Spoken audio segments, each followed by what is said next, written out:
Listen, not going to lie, I am loving AEK this season, man. AEK 2, Panetolikos 0. Vio Enna in the Greek Cup.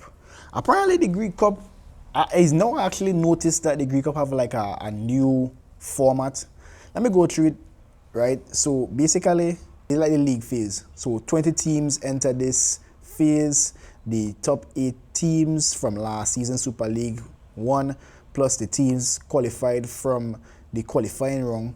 Each team plays 4 matches in this phase, 2 home, 2 away. Based on the standings, the top 4 go directly to the quarterfinals, and the teams ranked in 5th and 12th will do a playoff to reach the quarterfinal. So yeah, man. So far, AEK is in 3rd place. Shout out to AEK. Levadiako is actually on top. I think that I just saw that they won against Larissa. I could be wrong. Yeah, I think they just won against Larissa. Yeah, they beat Larissa 2-1. So shout out to Levadiako. I've been telling people about Levadiako, but this is not about Levadiako. It's about AEK. So getting into the game, AEK, we have developed some sort of depth. I can't believe I'm saying this, but AEK looks like we have 2 teams. Point blank period.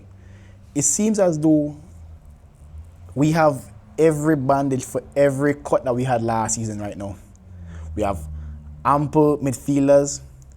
We have 2 strikers. Again, both not firing as they need to be. But shout out to Pero. Pero had scored today, and shout out to Pero. He has been on a lot of scrutiny that he has been deemed as someone who was underperforming. But throughout this season here, as he has been called upon, especially when he starts, tends to score the goals. So shout out to Pero, my Caribbean brother, Haitian, big up Pero, man. And his goal today, before the goal came, Pero was living offside. But every time the ball came in, he was living offside. But there's that little small fraction of brilliance from Pero, just to hold back a little bit. It was a fraction with that that offside call. It wasn't offside, but you know what I mean. It was really close to being offside. But Pero held his line, and the header came in, and Pero did his thing, man. So shout out to Pero. But getting into the whole, field of play, how the guys play today, I think AEK was just free flowing today, man. Everything went exactly how it needed to be. Just that we were just not as sharp with the finishing, and that needs to sharpen up. If it is we want to compete in Europe, and I do believe that we have the personnel to compete in Europe. Based on the personnel that we have right now, I don't see why we can't compete in Europe. Point blank period. We need to be competing in Europe, especially with João Mario. I think João Mario had a very good game today. Also, Juric, he was really good today, really strong in the defensive position, the defensive midfield position, of course. Penrice was good. And even Odobajo, filling in for Rota, was good. Mukudi, of course, he does his thing. Vida, legend of the game. Brignoli, always a solid player. Some might even say he needs to start in front of Shakosha, but I think that Shakosha would have, put a bit more work in to secure his spot as the number 1 keeper. But, of course, the wingers, I like Eliasson, but Eliasson not really giving me what I need right now. I need to see Eliasson a bit more direct, but he had a good game. But I think Eliasson kind of suppressed himself from reaching to that next level, which I do think that he should be at. I think that Eliasson might be one to watch for that upcoming, the Conference League. I generally believe that he might shine in Europe this season and show his worth. Yeah, but the guy that I really, really impressed with, and during his transfer into here, I was asking people who is this brother here? Cause I didn't watch Atromitos. I think it's Atromitos he came from. I didn't watch Atromitos as much, so I was like, who is this brother? And I am pleased to announce, Carlos Camis is him. When I saw this guy today, I saw something that we haven't seen in AEK for a while. I saw this bright spark, especially with the youth being there. And throughout last season, I was looking at Olympiacos, seeing them have Kostulas. I saw them with Musakiti. I saw PAOK with Constanteas. And I was wondering, when was AEK going to get their young Greek wonder kid by? He's here. Carlos Kamis is him, boy. You saw the dribble that he gave the guy there, the ball that run across him and just not make the guy, man. That was when I knew. I was like, yeah, man. And I even, in the last review I did with AEK versus Larissa, I was saying, man, I was like, probably needs to start.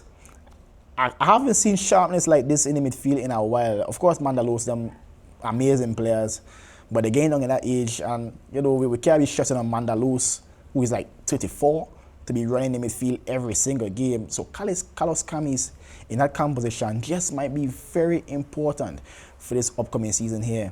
And I'm glad that he actually got his goal today. Really good goal, proper finish. Haven't seen finishes like that at AEK, especially Upapa Arena, for a while. Like, that was just pure class. Like, that finesse shot into the bottom corner, it was like, yo, man. So yeah, shout out Carlos Kamis, man. And as I've been saying earlier in the video, I'm enjoying seeing AEK play right now, man. I didn't feel no type of, what to say. Normally, I be feeling like my heart be beating when it is that I play, because I just knew that something crazy would happen. And, you know, we end up conceding the penalty. Some might say, you know, popping our penalty.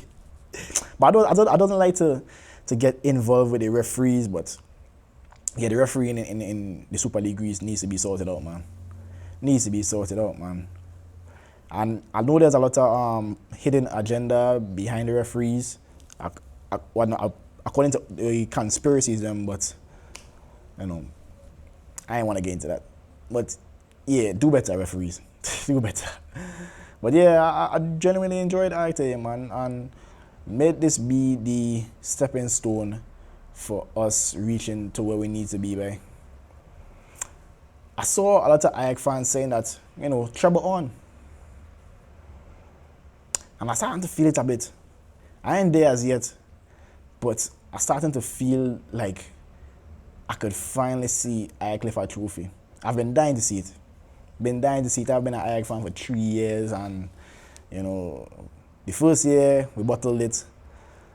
It was painful because I swear it was right there, but you know, unfortunately. But this year, especially coming off a painful season last season, not even winning a game in the playoffs, it could be nice to see AEK to lift a trophy this season. And this Greek Cup here could even be something that we could see. But we need to fire. Again, I'm calling on Jovic and Peru. The midfielders could only score so much. We need you guys to chip in as much as they can, man.